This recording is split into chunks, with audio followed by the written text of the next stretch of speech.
Olá, meu nome é Gabriel e hoje nós vamos falar sobre a balança de pagamentos do Brasil. Ela é o registro das operações econômicas entre os residentes e os não residentes. Nesse vídeo vamos tratar mais especificamente de um dos seus 4 componentes, que são as transações correntes. Além das transações correntes, são contabilizados nesses registros as contas de capital, as contas financeiras e os erros e omissões, que são algumas falhas no cálculo das 3 contas principais. Então a gente vai apresentar esses 5 gráficos aqui em cima e entender mais ou menos ao longo do tempo o comportamento desses indicadores. Bom, começando nossa análise, o primeiro gráfico a ser explorado é a série temporal da balança de pagamentos do Brasil. A gente vai usar os dados que são disponibilizados em sua grande maioria pelo Banco Central e são os dados anuais, né? A média anual, não mensal nem trimestral. E vai ser de 1995 a 2024. Nesse gráfico, ao lado esquerdo, a gente tem, ao lado direito, o eixo Y do lado direito representa a taxa de câmbio, que está no gráfico incluído como a reta roxa. E por que incluir a taxa de câmbio nessas análises? Porque como a gente está falando da balança de pagamentos de residentes e não residentes, a gente está falando de bens e serviços, né, além de outras variáveis, de outros registros que dizem respeito à moeda, né? Então a taxa de câmbio ela é uma variável que, se não afeta todos os registros diretamente, afeta indiretamente. Se a nossa moeda está desvalorizada, ela tem um impacto, né, diferente em cada uma das variáveis. E o oposto também é verdadeiro. Olhando diretamente para o gráfico, a gente pode observar que as contas de capitais se manteram estáveis, especialmente no período anterior a 2018. De 2018 para frente ela se manteve mais instável e a gente começou a ter um draft, especialmente a partir de 2021, nessa conta. Olhando para a conta financeira, ela basicamente acompanha a conta de transações correntes, né? Ela, hora acima, hora abaixo, ela está sempre junto às transações correntes. Por quê, né? Por que isso acontece? Porque a conta financeira acompanha as transações correntes. Assim, vamos supor, se um país ele apresentar um déficit nas transações correntes, né, significa que ele está gastando mais do que ele ganha com comércio de bens, de comércio de serviços e as rendas. Então, para financiar esse déficit, ele precisa atrair capital externo. Então, como que ele vai atrair capital externo? A entrada de investimentos pela conta corrente, né? E isso aconteceria no oposto também. Se ele está com superávit nas transações correntes, então ele tem uma poupança, tem reservas. No caso aqui no gráfico, em todos os gráficos, a gente vai tratar reservas em dólar, né? A moeda está tudo em milhões de dólares. Então, ou ele vai investir, ou ele vai acumular essas reservas, ou ele vai investir no exterior. Então, se ele investe no exterior, ele tem um superávit na conta financeira. Outro quesito importante da gente observar nesses gráficos é justamente o comportamento da conta financeira e das transações correntes, na época, por exemplo, 2003, 2007, entre 2003 e 2007, essas contas estavam superavitárias, especialmente até 2006, né? 2003 até 2006. 2007 ela já estagnou, já está decrescendo e a gente está tendo quase que um déficit em relação às transações correntes. Mas por que isso aconteceu? Nessa época teve o boom das commodities, né, que foram valorizadas e o Brasil, como grande produtor, acabou sendo beneficiado. Mais à frente, a partir de 2010, né, de 2009 para 2010, a gente vê um crescimento muito abrupto no déficit das transações correntes. Isso se deve aos impactos que estavam chegando tardiamente, né, no Brasil, impactos da crise econômica global, né, de 2008, que foi sentido a partir, né, mais fortemente a partir de 2010. Juntamente a isso, o Brasil, à época, iria sediar a Copa do Mundo e os Jogos Olímpicos. Então, nesse período também houve um aumento dos investimentos e da importação de serviços por conta de não termos grande tecnologia que suportasse fazer todos os serviços necessários para a gente, né, sediar a Copa do Mundo e as Olimpíadas. Por fim, nesse gráfico, em 2019, a gente observa um outro comportamento abrupto, né? O Brasil registrou um déficit nas transações correntes de algo em torno de 60 bilhões de dólares, né? Que foi impulsionado por fatores internos e externos. No cenário econômico, a queda no superávit comercial, o aumento das importações, que a gente vai ver no próximo gráfico, e a maior remessa de lucros para o exterior foram determinantes para que isso ocorresse. No âmbito político, o governo, né, que estava no primeiro ano de mandato, né, o Executivo Federal, aprovou a reforma da Previdência e reduziu a taxa Selic para 4,5%, o que incentivou o consumo, mas desestimulou os investimentos estrangeiros.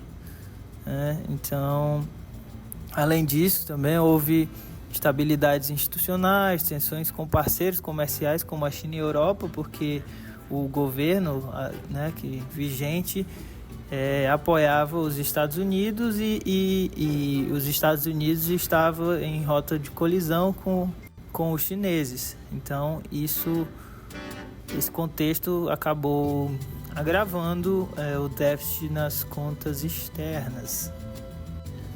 Já nesse segundo gráfico, a gente vai buscar entender a balança comercial, que está dentro das transações correntes, né? É um dos subitens.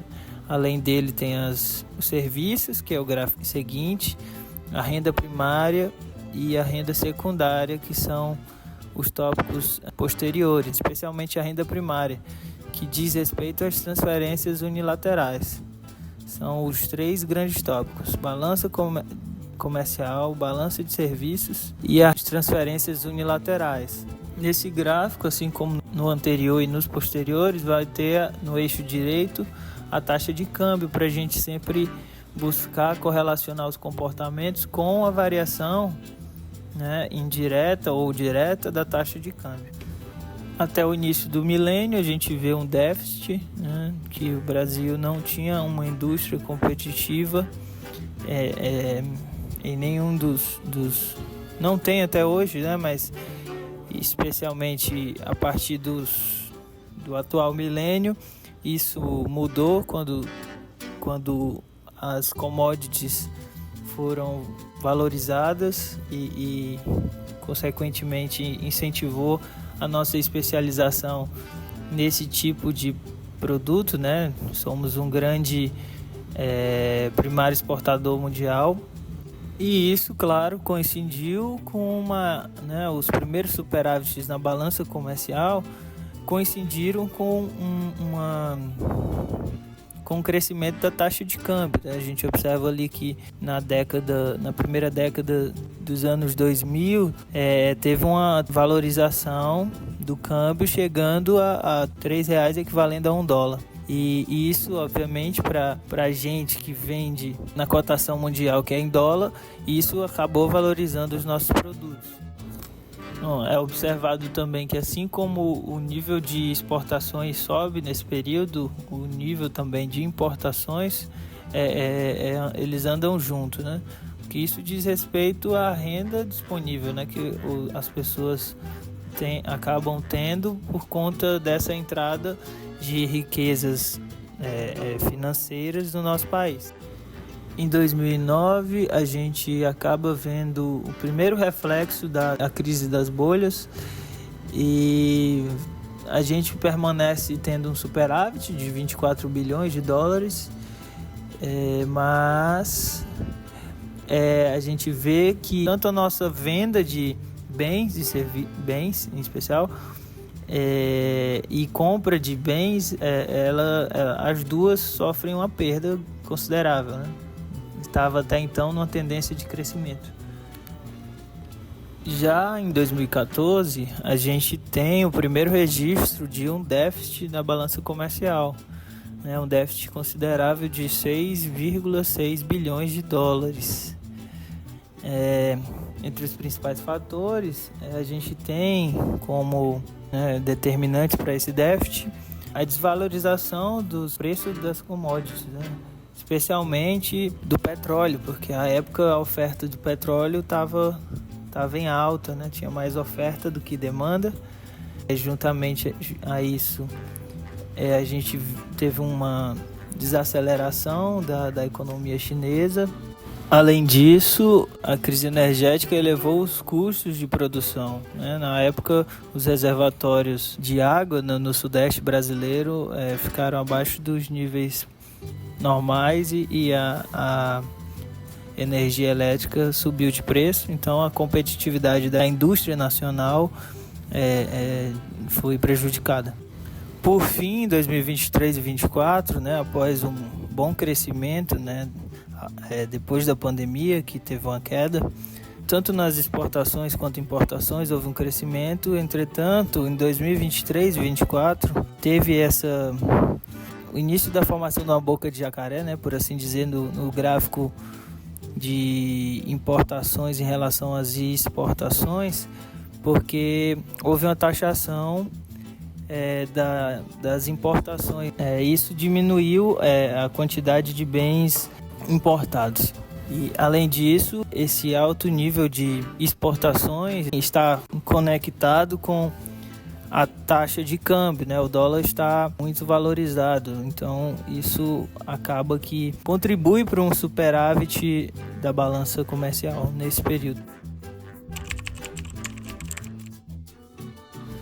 Nesse terceiro gráfico, a gente vê que um dos outros componentes das transações correntes, que são os serviços, a gente tem, né, desde 1995 um déficit na balança de serviços, ou seja, isso mostra que a nossa tecnologia para oferecer serviços para outras nações não é competitiva perante o mercado internacional. A gente perde muito, né?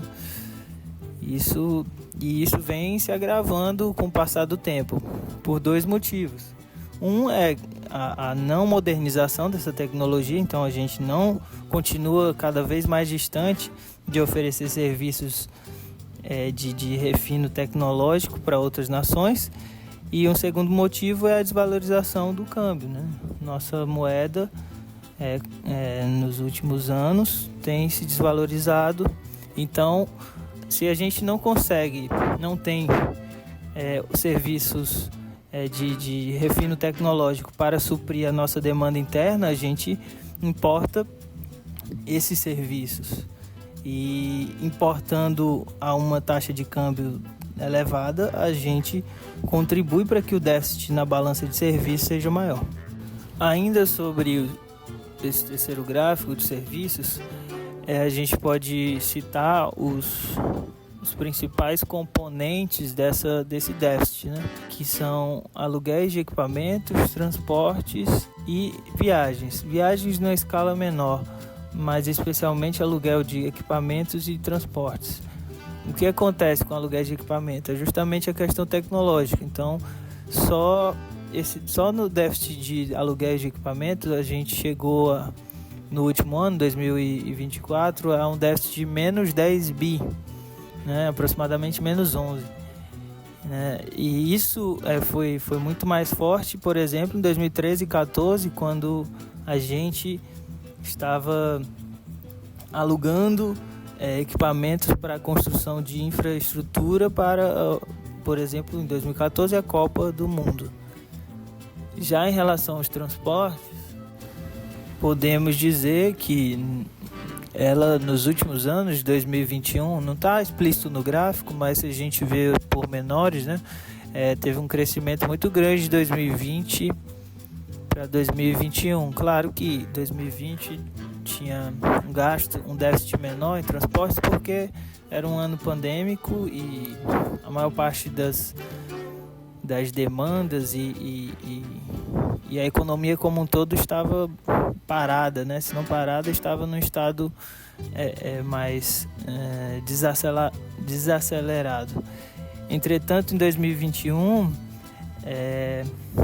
e 22 e 23, todos a retomada da economia fez com que os transportes aumentassem o déficit, né, da balança de pagamentos.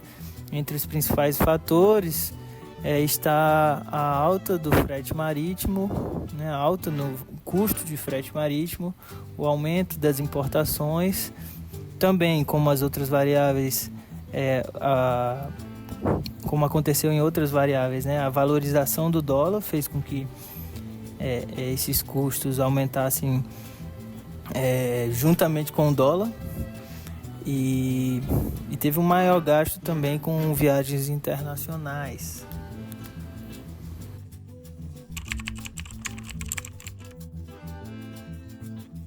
No quarto gráfico, que trata sobre a renda primária, que é o principal registro que tem dentro das transferências unilaterais. Dentro dela tem a renda primária e a renda secundária. Dentro da renda primária, e a gente pode ver as duas variáveis principais, que é a remuneração dos empregados, entre residentes e não residentes. A gente vê uma continuidade nessa linha, não tem nenhum déficit muito grande, não tem um impacto muito grande sobre a renda primária. E a gente vê a outra variável, que ela sim tem um impacto muito grande para deixar a renda primária se torne deficitária, né? Que é a renda de investimentos. Aí, nesse gráfico, a gente vê que a forte financiarização do mercado brasileiro, né, causa um déficit muito grande, né, por conta dessa especulação do mercado. Essa renda de investimentos, ela contabiliza os lucros e dividendos, juros sobre investimentos e empréstimos e os lucros reinvestidos. Bom, então essa é basicamente a obrigação que a gente tem quando a gente fala de atrair investimentos estrangeiros, né? Os investimentos chegam, mas tem uma contrapartida. A contrapartida é pagar os lucros e dividendos para esses investidores. Então a gente acaba perdendo reservas, perdendo dólares e essa conta, né, a renda de investimentos, fica deficitária.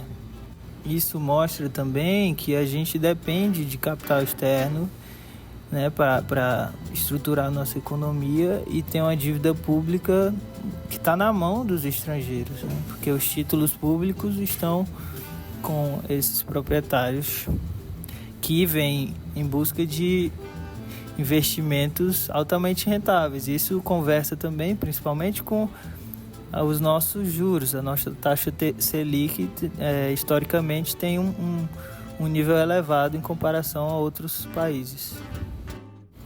Esses grandes investimentos fizeram com que em 2010, 11 e 12 o Brasil tivesse um déficit grande, né? Aí em torno de 70 bilhões de dólares.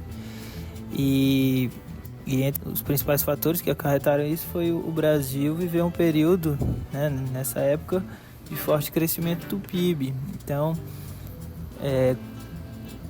você cresce, mas você tem que pagar a dívida dos investidores, né? Então, teve como consequência um grande volume de lucros e dividendos para as matrizes das empresas que no Brasil estavam instaladas.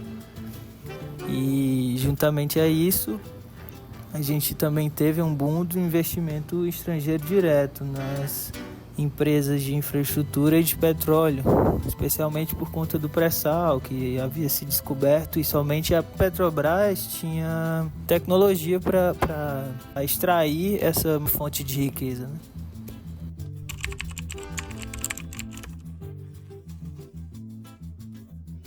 Já nesse último gráfico, a gente observa a renda de investimentos, que é a abertura, né, da renda primária, e aqui estamos abrindo a renda de investimentos em carteira e renda de outros investimentos, que é basicamente os juros, né, em vermelho, e em azul os lucros e dividendos. Ou seja, a gente vê que nesse último ano foi pago muitos bilhões somente para os juros, especialmente que diz respeito aos investimentos diretos. Por fim, é possível ressaltar com a tabela acima que as transações correntes, mesmo historicamente sendo negativas, ela tem um peso, ela possui algumas variáveis que sempre são positivas, né?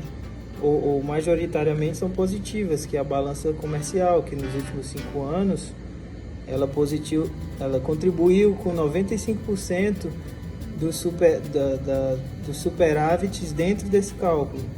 Só que as outras variáveis que são negativas, ela contribui muito mais, né? Isso faz com que a nossa balança de pagamentos esteja sempre em déficit, né? Serviços, por conta especialmente da competitividade das nossas empresas,